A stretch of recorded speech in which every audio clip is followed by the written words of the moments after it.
Very good morning from Finland. Hyvää huomenta kaikille.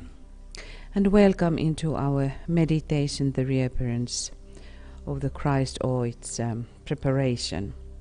Tervetuloa sydämellisesti kaikille tämän aamuiseen mietiskelyyn, Kristuksen jälleen tulemisen valmistaminen.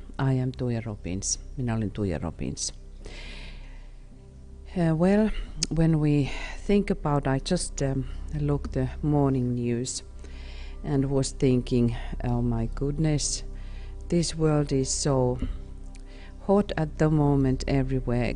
The climate is, but also when we think about how people are reacting and how this hatred is produced here and there on our little planet. Tänä aamuna kun katsoin aamu-uutisia, mietiskelin ja katsoin, että hyvä tavaton, miten tämä pallo on kuuma, eli on ilmastollisesti kuuma, mutta yhtä lailla myös millä lailla ihminen toimii. Vihan toimintoja on ympäri planeettaa. We know that these are the signs of coming the end of the era. Tiedämme, että nämä ovat aikakauden lopun ennusteita tai tapahtumia. We know that the darkness is greater before the light or the dawn. Tiedämme, että pimeys on myös pimeämpää ennen valon tuloa tai aamunkoita. But whatever it is happening, it is challenging us disciples. Mikä tahansa tapahtuukin, joka tapauksessa se haastaa meitä oppilaita. In my opinion, we have to become more effective and more active in inner. Mielestäni meidän täytyy tulla vain entistä voimallisemmiksi ja aktiivisemmiksi sisäisesti. This meditation, preparation for the reappearance of the Christ, is done by the Master D.K. Tämä mietiskely Kristuksen jälleen tulemisen valmistamiseksi on mestari D.K.'n meille antama. And he is saying that should be done every week. Ja hän kertoo, että tämä tulisi tehdä kerran viikossa. On Thursdays ja torstaisin, which is the day of Christ, joka on Kristuksen päivä. So let us now read from the book The Reappearance of Christ, few pages again forward. Ja nyt luemme kirjasta Kristuksen jälleen tuleminen jälleen muutamia sivuja eteenpäin. And this is coming from the page 30. Ja tämä tulee sivulta 30 tästä kirjasta. In the past, the keynote of the Christian religion has been death. Menneisyydessä kristillisen uskon vallitsevana sävynä on ollut kuolema, symbolized for us in the death of Christ, jota Kristuksen kuolema meille symbolisoi. And this is coming from the chapter 2. Tämä tulee toisesta luvusta. Christ's unique occasion, the world today. Tämä on toisesta luvusta Kristuksen ainutkertainen tai laatuinen mahdollisuus maailma tänä päivänä. And much distorted by Saint Paul in his effort to blend the new religion which Christ brought with the old blood religion of the Jews. Ja tätä erhettä voimisti Paavalin pyrkiessään yhdistämään Kristuksen tuoman uuteen uskonnon juutalaisten vanhaan veriuskontoon. In the cycle which Christ will inaugurate after his reappearance, the goal of all the religious teaching in the world will be the resurrection of the Spirit in mankind. Sinä aikakautena, jona Kristus tulee jälleen tulemisensa jälkeen aloittamaan maailman kaikkien uskonnollisten opetuksen päämääränä, tulee olemaan ihmiskunnan hengen ylösnousemus. The emphasis will be upon the livingness of the Christ nature in every human being. Painotus tulee olemaan Kristusluonnon elinvoimaisuudessa kaikissa ihmisissä. And upon the use of the will in bringing about this living transfiguration of the lower nature, ja tahdon käyttämisessä tämän elävän Kristuksen toteuttamiseksi alemmassa luonnossa. And this time of the Scorpio is very potent for that. We are lifting the Hydra from the darkness into the rays of the sun. Ja Skorpionin energiat ovat mitä oivallisemmat tähän, koska me nostamme Hydran auringon valoon. The proof of it will be the risen Christ. Todistuksena siitä tulee olemaan ylösnoussut Kristus. This way of resurrection is the radiant way, the lighted way, which leads from the one great expression of divinity in man to another. Tämä ylösnousemuksen tie on säteilevä tie, valaistu tie, joka johtaa ihmisen yhdestä jumaluuden ilmauksesta toiseen. It is the way which expresses the light of the intelligence, the radiant substance of true love, and the inflexible will which permits of no defeat or withdrawal. Se on tie, joka ilmaisee älyn valoa, todellisen rakkauden säteilevää substanssia ja järkähtämätöntä tahtoa, joka ei salli tappiota tai perääntymistä.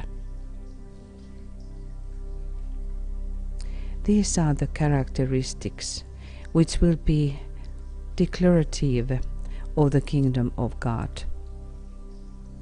Nämä ovat piirteitä, jotka tulevat olemaan tunnusomaisia Jumalan valtakunnalle. Today humanity stands at a peculiar and unique middle point between an unhappy past. Tänään ihmiskunta on erikoisessa ja ainutlaatuisessa keskipisteessä onnettoman menneisyyden ja tulevaisuuden välissä. And a future which is full of promise if the reappearance of the Christ is recognized and preparation for his coming is undertaken. Tulevaisuuden, joka on täynnä lupauksia, jos Kristuksen jälleen tuleminen tunnustetaan ja hänen tulemiseensa valmistaudutaan.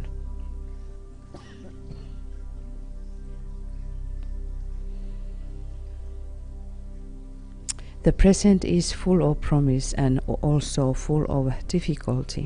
Nykyinen aika on täynnä lupauksia, mutta myös täynnä vaikeuksia. And I think we see that at the moment all around, ja tämän me näemme kaikkialla tänä päivänä.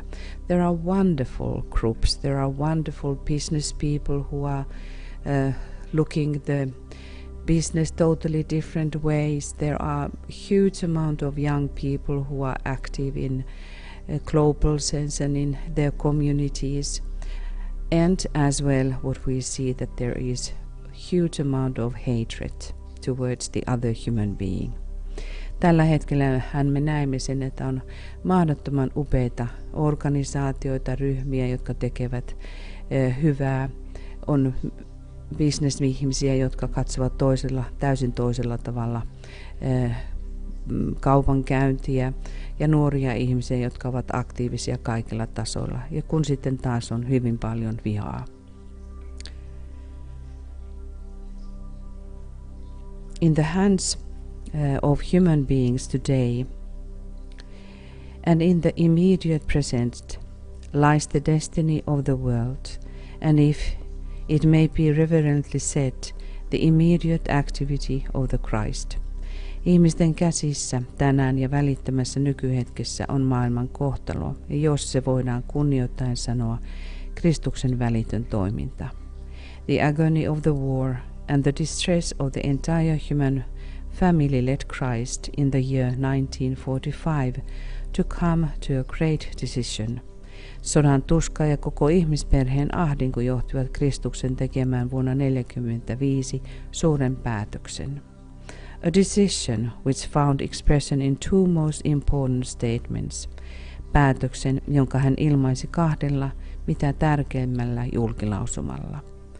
He announced to the assembled spiritual hierarchy and to all his servants and disciples on earth. Hän ilmoitti kokoontuneelle henkiselle hierarkialle ja kaikille maan päällä oleville palvelijoille ja oppilailleen. And now study your heart. Do you have the reflect in your heart? Do you respond to this?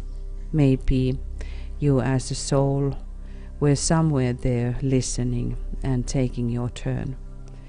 Ehkä omassa itsessäsi tunnet sydämessäsi, kertooko tämä seuraava lauselma vastakaikua. Ehkä sieluna olit jossakin, jossa päätit olla mukana tässä prosessissa.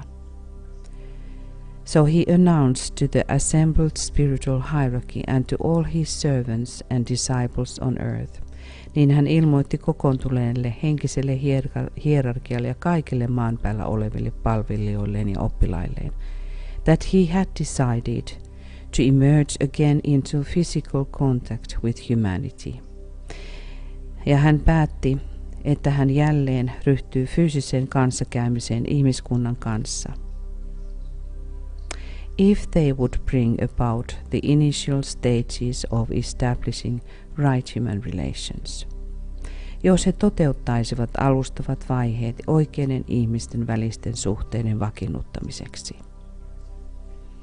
So let us all study right human relations in our life and in our environment, in our country, in our continent, in the world.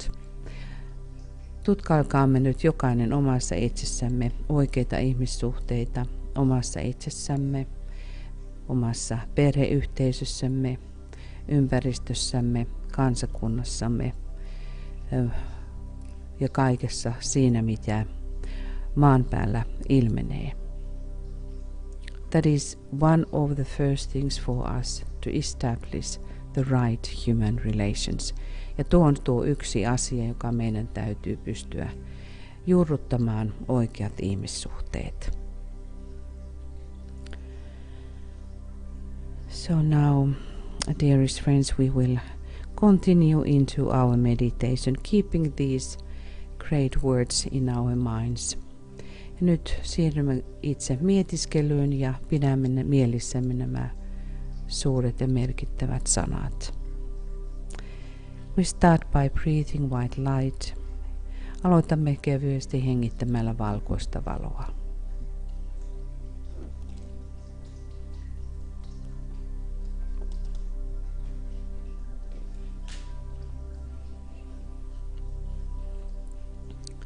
We recognize the inner alignment with the group. Huomioimme sisäisen virittäytymisen ryhmään. Seeing each of our co-disciples in the light. Nähden kaikki kanssaoppilaamme valossa. And then as well our triangle or triangles ja myöskin kolmiot ja kolmiomme.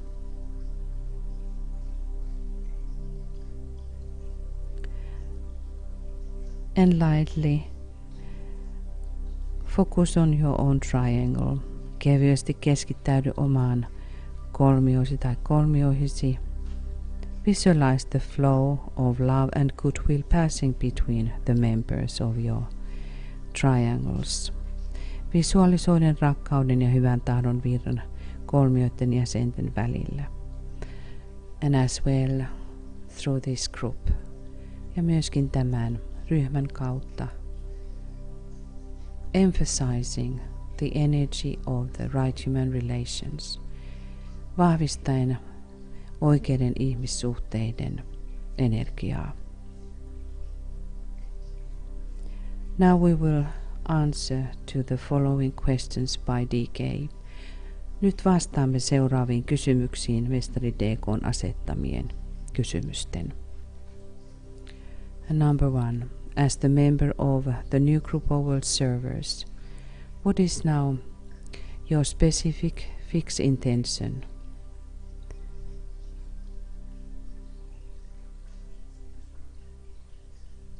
Maailman palvelijoiden ryhmän jäsenenä, mikä on tällä hetkellä sinun erityinen ja pysyvä aikomuksesi?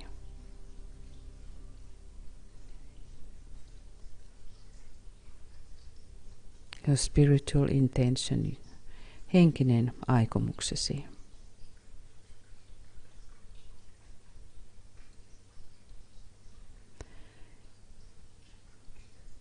2. Is your concentrated and expressed personality purpose in the line with hierarchical intention? Onko sinun keskitetty ja ilmaistu henkilökohtainen päämäärä linjassa hierarkisen pyrkimyksen kanssa?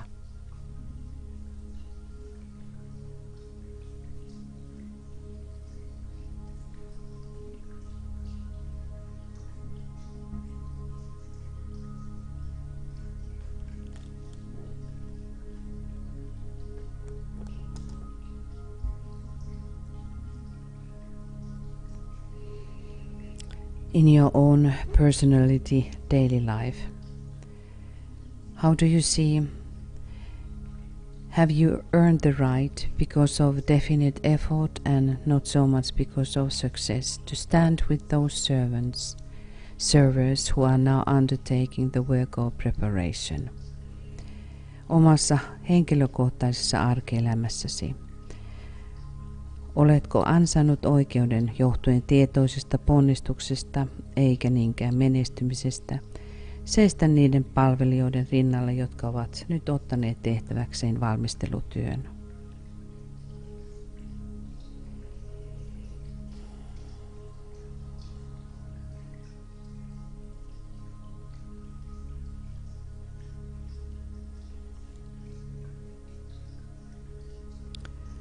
And now, let us say the following in the light of the soul. Ja nyt lausukaamme seuraava sielumme valossa. Forgetting the things which lie behind, I will strive towards my higher spiritual possibilities. Unohtaen asiat, jotka takanani lepäävät, tavoittelen kohti korkeampia henkisiä mahdollisuuksiani. I dedicate myself anew to the service of the coming one, and will do all I can to prepare men's minds and hearts for that event. I have no other life intention. Minä omistaudun uudelleen jälleen tulevan palvelemiseen ja tulen tekemään kaiken voitavani valmistaakseni ihmisten mieliä ja sydämiä tuota merkkitapahtumaa varten. Minulla ei ole muuta elämän tarkoitusta.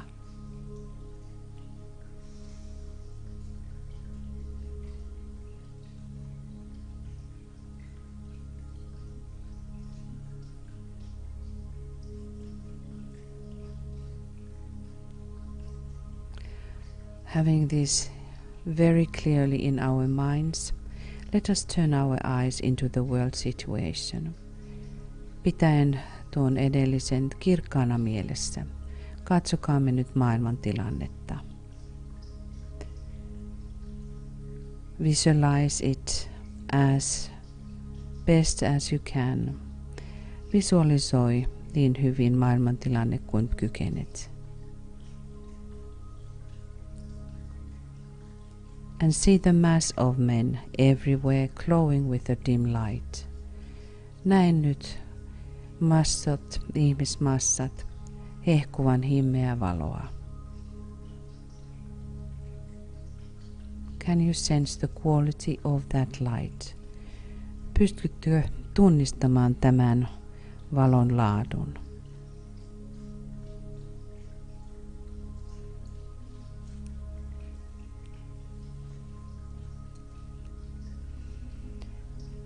And here and there points of brighter light, where members of the new group of world servers and men of spiritual intention and of loving hearts are working for their fellow men.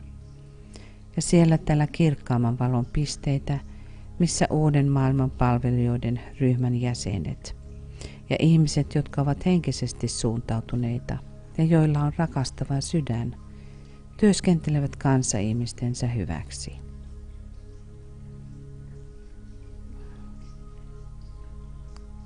Can you sense that quality or that light? Pystytkö tunnistamaan tämän laadun,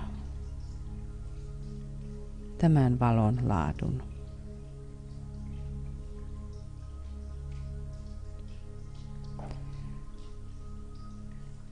Now visualize through your creative imagination. The vivid light of the hierarchy. Nyt visualisoi mielikuvasi, luovaa mielikuvasi käyttäen hierarkian elävä valo. Can you recognize the quality of that light? Tunnistatko tämän valon laadun?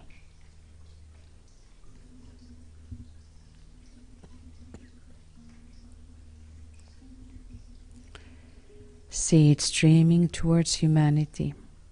Näe se virtaamassa kohti ihmiskuntaa.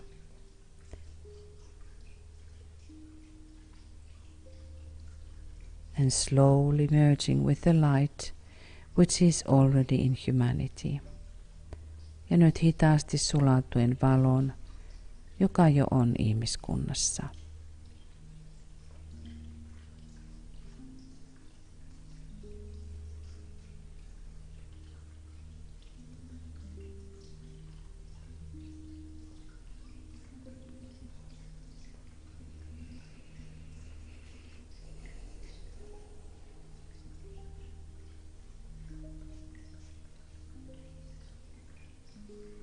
This merging is the most important thing what can happen for humanity.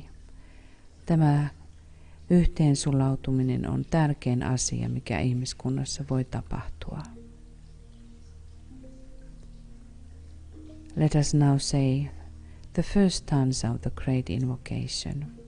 Lausukaamme nyt ensimmäinen stanza suuresta invokaatiosta. From the point of light within the mind of God, let light stream forth into the minds of men. Let light descend on earth. Valon pisteestä Jumalan mielessä virratkoon valo ihmisten mieliin. Laskeutukoon valo päälle maan.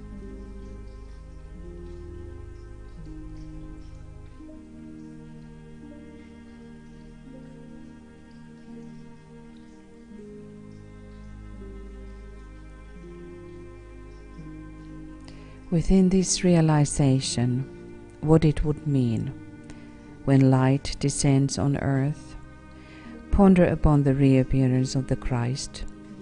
Nyt tuossa oivalluksessa, mitä se tarkoittaa, jos valo laskeutuu. Mietiskele Kristuksen jälleen tulemista.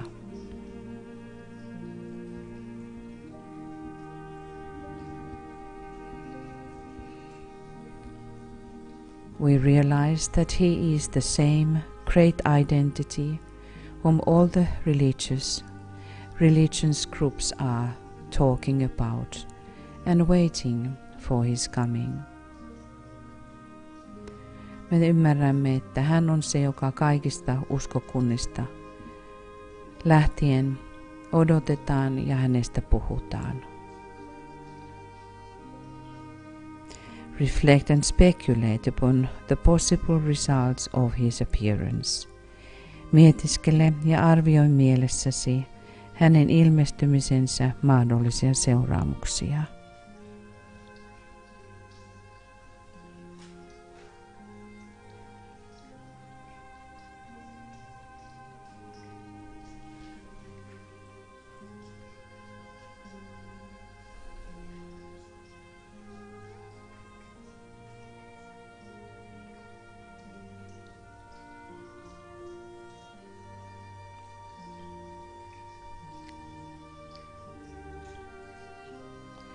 Try to respond to his vibrations.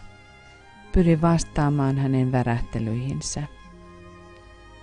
And let us realize this is the deepest call in every human heart.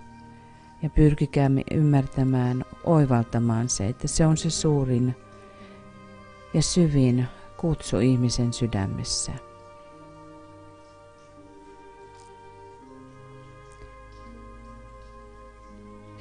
We are seeking in humanity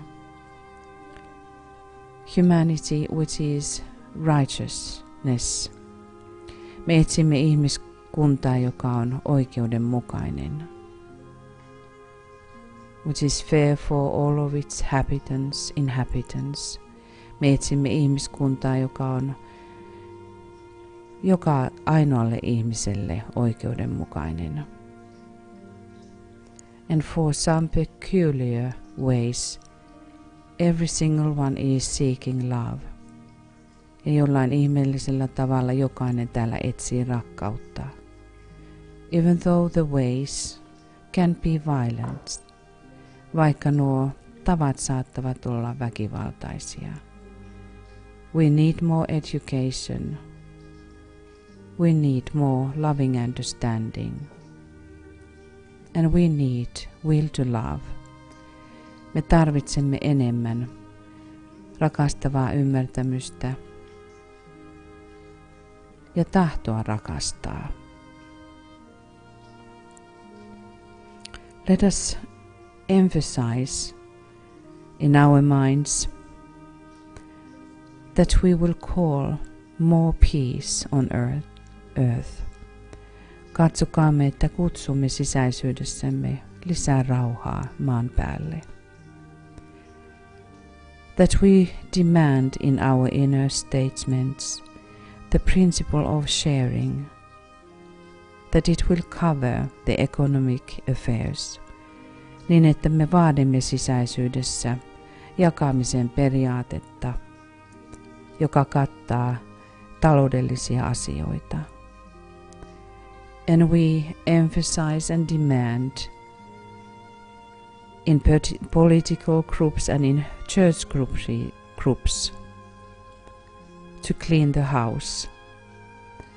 Ja että me vaadimme poliittisissa ryhmissä ja kirkollisissa ryhmissä, että suursiivous tulee tapahtumaan.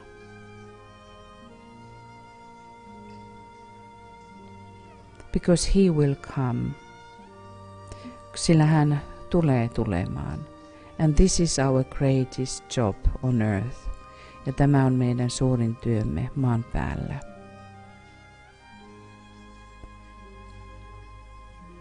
Understanding that, let us say the second stanza.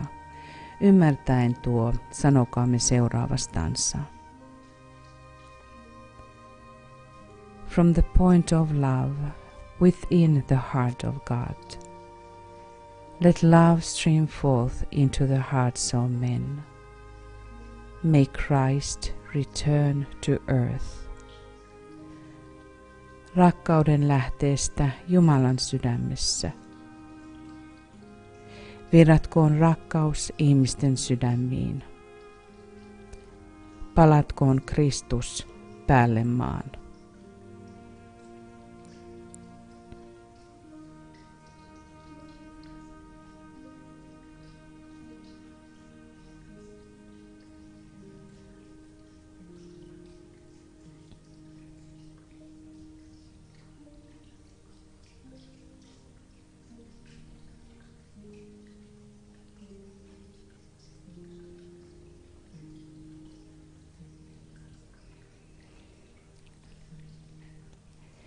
Endeavor to concentrate your fixed intention to serve and to spread love in your surroundings.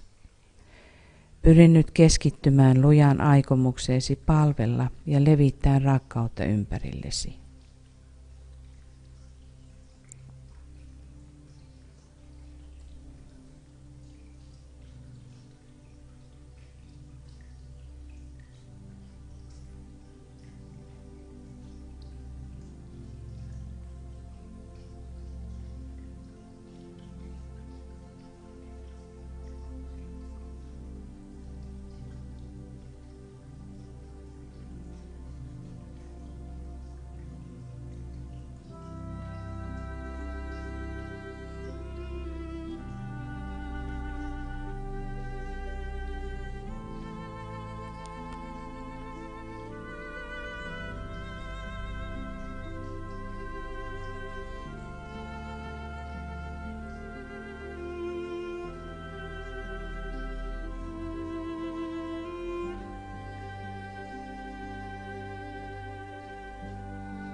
We realize that in so far as we can do these things, we are attempting to blend our personal will with the divine will. Oivallamme, että siinä määrin kuin kykenemme tekemään näitä asioita, pyrimme yhdistämään persoonallisen tahtomme jumalalliseen tahtoon.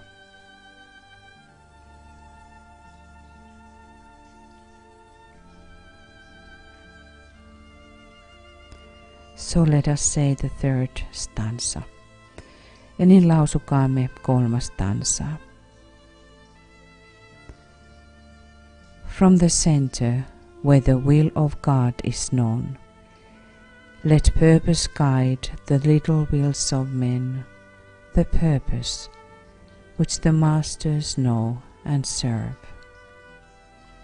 Keskuksesta, jossa Jumalan tahto tunnetaan, ohjatkoon tarkoitus ihmisten pieniä tahtoja, se tarkoitus, jonka mestarit tuntevat ja jota he palvelevat.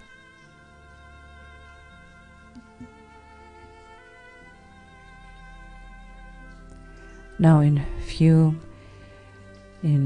few minutes, let us contemplate the coming week from that perspective, how the masters know and serve. Nyt sen perspektiivin pohjalta, kuten mestarit tuntevat ja kuinka he palvelevat. Let us lay upon the practical plan and thoughts for this coming week to further the preparations for the coming of the Christ. Ja nyt pohdiskele käytännön toimia, millä tavoin tulevalla viikolla edistät Kristuksen tulon valmistamista.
Let us commit ourselves in His name. Omistautukaamme nyt hänen nimessään. And let us say together, sanokaamme yhdessä. We have gathered in your name, Lord Maitreya, be with us. Me olemme kokoontuneet sinun nimesi, Herra Maitreya, ole läsnä meissä.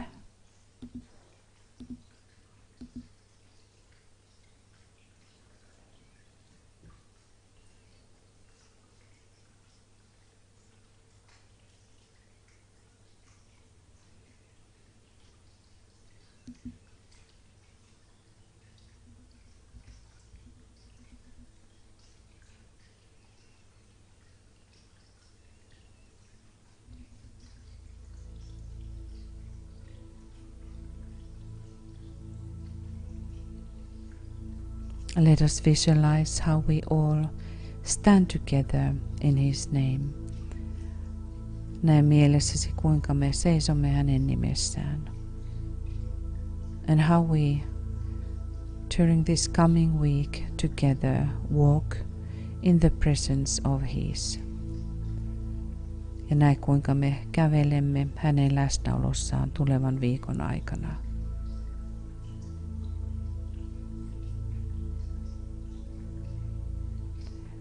And how we will firmly sound about His coming. Ja kuinka me vakaasti ilmoitamme hänen tulostaan.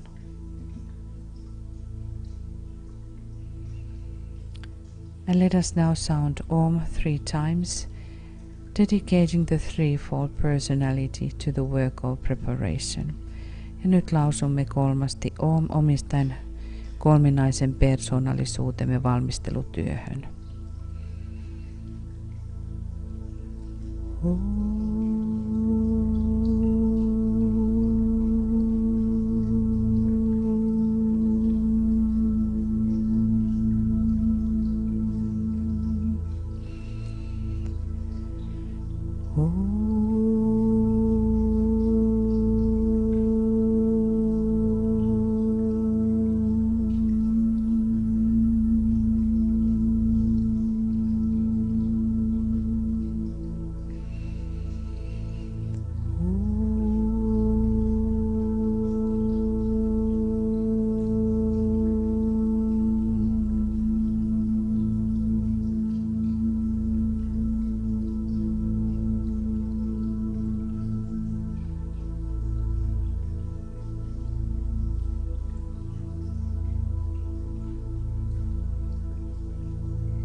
Thank you, dearest friends, for your presence and for your participation.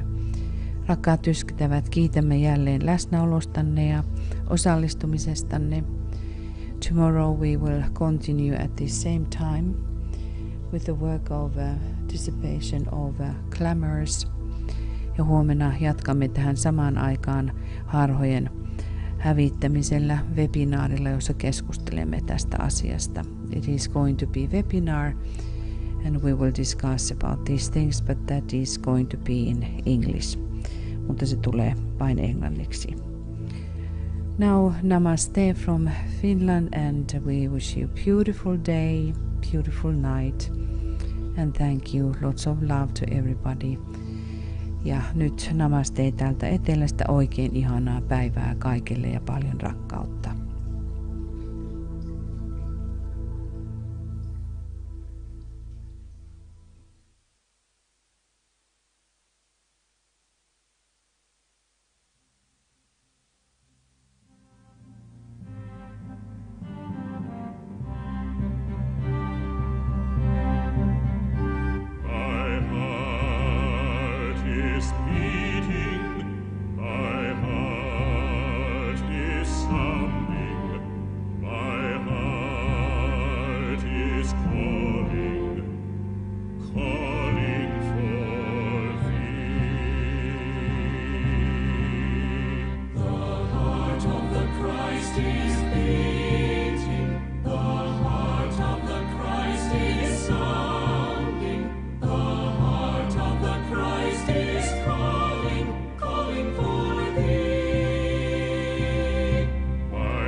We come from the poor sea.